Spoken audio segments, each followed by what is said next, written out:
ہم سب کے پیارے آقا محمد الرسول اللہ صلی اللہ علیہ وسلم نے اپنی دعاؤں میں دجال کے فتنہ سے بہت پناہ مانگی ہے، اور حدیث پاک میں آتا ہے کہ اس سے بڑھ کر کوئی اور فتنہ نہیں۔ لہٰذا آپ بھی اس کی عجیب و غریب تفصیل پڑھیے اور اس عظیم فتنہ سے اللہ کی پناہ مانگیے۔ اس ضمن میں جو احادیث وارد ہیں ان میں سے ایک صحیح اور جامع حدیث کا ترجمہ قارئین کے لیے پیش کیا جاتا ہے۔ ترجمہ ملاحظہ فرمائیے۔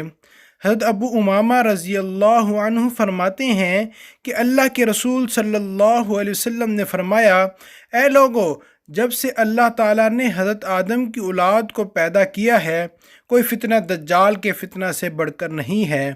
اللہ نے جس نبی کو بھیجا اس نے اپنی امت کو دجال سے ڈرایا۔ میں آخری نبی ہوں اور تم آخری امت ہو۔ وہ لا محالہ تمہاری طرف خروج کرے گا۔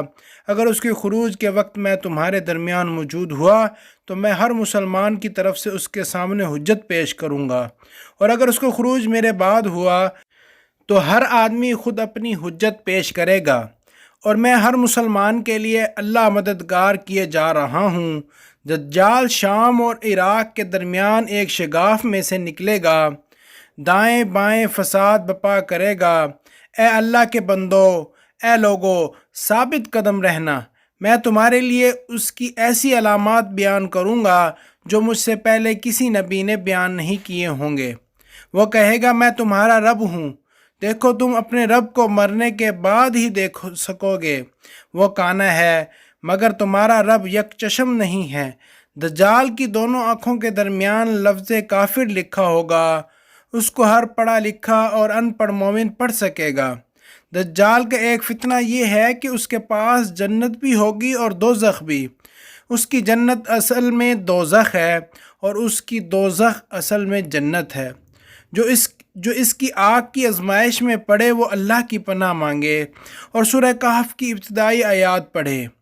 اللہ تعالیٰ اس بندے کے لیے وہ آگ اس طرح ٹھنڈی اور سلامتی والی بنا دے گا جس طرح حضرت ابراہیم علیہ السلام کے لیے اللہ تعالیٰ آگ کو سلامتی اور ٹھنڈک والا بنا دیا تھا۔ اس کا ایک فتنہ یہ ہے کہ وہ بدو یعنی عرب دیہاتی سے کہے گا کہ اگر میں تمہارے ماں باپ کو زندہ کر دوں تو کیا تم میرے رب ہونے کی گواہی دو گے؟ وہ کہے گا کہ ہاں۔ پھر وہ شیطان کو اس کے ماں باپ کی صورت میں اس کے سامنے کھڑا کر دے گا، اور وہ کہیں گے، اے میرے بیٹے، اس کی پیروی کرو، یہ تمہارا رب ہے۔ ایک فتنہ اس کا یہ ہوگا کہ کسی انسان پر قابو پا کر اس کو قتل کر دے گا، پھر اسے آرے سے 2 حصوں میں چیر ڈالے گا۔ پھر وہ لوگوں سے کہے گا، میرے اس بندے کی طرف دیکھو، میں اسے دوبارہ زندہ کر دوں گا، مگر وہ پھر بھی کہے گا کہ میرے سوا اس کا کوئی رب ہے۔ چنانچہ اللہ اسے دوبارہ زندہ کر دے گا، اور وہ خبیث اسے کہے گا، تمہارا رب کون ہے؟ وہ کہے گا، میرا رب تو اللہ ہے، اور تو اللہ کا دشمن ہے، تو دجال ہے۔ اللہ کی قسم، تمہارے متعلق مجھے تیرے جھوٹے ہونے کی آج کے دن سے بڑھ کر کبھی بھی بصیرت حاصل نہیں تھی۔ اس کے فتنوں میں سے ایک فتنہ یہ بھی ہے کہ وہ آسمان کو بارش برسانے کا حکم دے گا تو وہ بارش برسائے گا، اور زمین کو اگانے کا حکم دے گا تو وہ غلہ اگانے لگے گی۔ ایک فتنہ اس کا یہ بھی ہے کہ وہ ایک قبیلے کے پاس سے گزرے گا جو اس کی تکذیب کرے گا، اور اس کے تمام چرنے والے جانور ہلاک ہو جائیں گے۔ ایک فتنہ اس کا یہ بھی ہوگا کہ وہ ایک قبیلے سے گزر رہا ہوگا، قبیلے کے لوگ اس کی تصدیق کریں گے تو وہ آسمان کو بارش برسانے اور وہ زمین کو اگانے کو حکم دے گا تو بارش بھی برسنے لگے گی اور زمین نباتات بھی اگائے گی، یہاں تک کہ اس قبیلہ کے مویشی اسی دن سے بہت زیادہ موٹے تازے شروع ہونے لگیں گے۔ ان کے پہلو تن جائیں گے اور ان کے تھن دودھ سے بھر جائیں گے۔ وہ زمین کی ہر چیز کو روند کر اس پر غالب آئے گا سوائے مکہ اور مدینہ کے۔ وہ ان کے جس راستے سے آئے گا وہاں اسے فرشتے تلوار سونتے ملیں گے، حتیٰ کہ وہ بنجر زمین کے موڑ پر ایک قسم کی سرخ زمین پر پڑاؤ ڈالے گا۔ مدینہ اپنے باسیوں سمیت 3 مرتبہ لرزے گا، اس میں رہنے والا ہر منافق مرد اور عورت نکل کر اس کی طرف چلے آئیں گے۔ وہ خبیث مدینہ سے اس طرح دور ہٹ جائے جیسے دھونکی لوہے کے میل کچیل کو دور کر دیتی ہے۔ اس دن کو نجات کا دن کہا جائے گا۔ پوچھا گیا، ان دنوں عرب کہاں ہوں گے؟ آپ صلی اللہ علیہ وسلم نے فرمایا، ان دنوں تھوڑے ہوں گے، ایک مرد صالح ان کا امام ہوگا۔ جس دور ان کا امام آگے بڑھ کر ان کو صبح کی نماز پڑھا رہا ہوگا، اسی صبح حضرت عیسیٰ ابن مریم کا نزول ہوگا، اور وہ امام الٹے پاؤں پیچھے ہٹ جائے گا تاکہ عیسیٰ علیہ السلام آگے ہوں اور نماز پڑھائیں۔ عیسیٰ بن مریم اس کے دو کندھوں پر ہاتھ رکھ کر کہیں گے، آگے بڑھو اور نماز کراؤ، کیونکہ اقامت تو آپ کے لیے کہی گئی ہے، اس لیے نماز بھی آپ ہی پڑھائیں گے۔ جب وہ امام نماز پڑھا کر ایک طرف ہو جائے گا تو حضرت عیسیٰ علیہ السلام کہیں گے، دروازہ کھول دو، یعنی مدینے کا وہ دروازہ کھولا جائے گا۔ دروازے کے پیچھے 70,000 یہودیوں سمیت دجال موجود ہوگا۔ ان میں سے ایک کے پاس تیز تلوار ہوگی۔ جب دجال حضرت عیسیٰ علیہ السلام کو دیکھے گا تو وہ یوں پگھلنے لگے گا جیسے نمک پانی میں پگھل جاتا ہے، اور وہ بھاگ جائے گا۔ حضرت عیسیٰ اسے لد شرقی کے دروازے پر جا لیں گے اور اسے قتل کر دیں گے۔ اللہ تعالیٰ یہودیوں کو شکست دے گا۔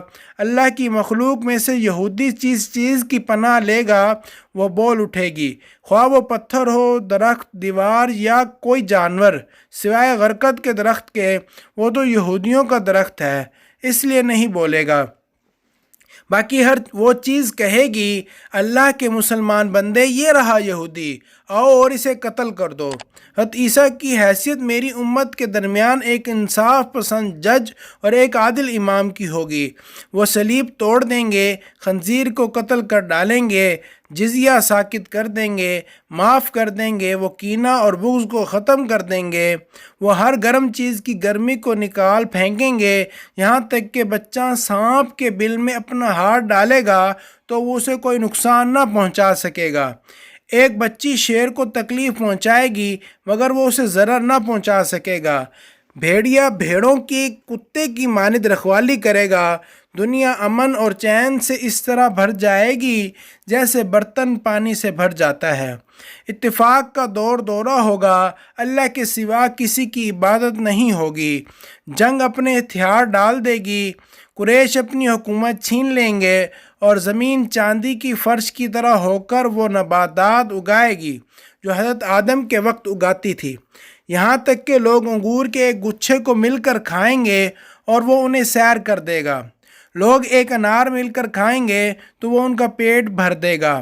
بیل بہت تھوڑے پیسوں میں مل جائے گا اور گھوڑے کی قیمت صرف چند درہم ہوگی۔ دجال کے خروج سے پہلے کے 3 سال سخت ہوں گے جن میں لوگ سخت بھوک میں مبتلا ہوں گے۔ پہلے سال اللہ آسمان کو حکم دے گا کہ 1/3 بارش روک لو، اور زمین کو حکم ملے گا کہ 1/3 نباتات روک لے۔ پھر دوسرے سال آسمان کو حکم ہوگا کہ وہ 2/3 بارش روک لے، اور زمین کو حکم ملے گا کہ وہ 2/3 نباتات روک لے۔ پھر تیسرے سال آسمان کو حکم ہوگا کہ ساری بارش روک لے، چنانچہ 1 قطرہ بھی نہیں برسے گا، اور زمین کو کم ہوگا کہ تمام نباتات روک لے، چنانچہ کچھ بھی سبزہ نہ اگے گا، اور گھر والا کوئی بھی جانور باقی نہ بچے گا سوائے اس کے جسے اللہ بچانا چاہے۔ پوچھا گیا، ان دنوں لوگ زندہ کیسے رہیں گے؟ تو فرمایا، تحلیل یعنی لا الہ الا اللہ سے، تکبیر یعنی اللہ اکبر سے، اور تحمید یعنی الحمدللہ سے، یہ کلمات ان کو غذا کا کام دیں گے۔ اللہم انا نعوذ بک من فتنۃ الدجال۔ اگر ویڈیو اچھی لگی ہو تو ہمارا چینل سبسکرائب کر دیں۔ بہت شکریہ۔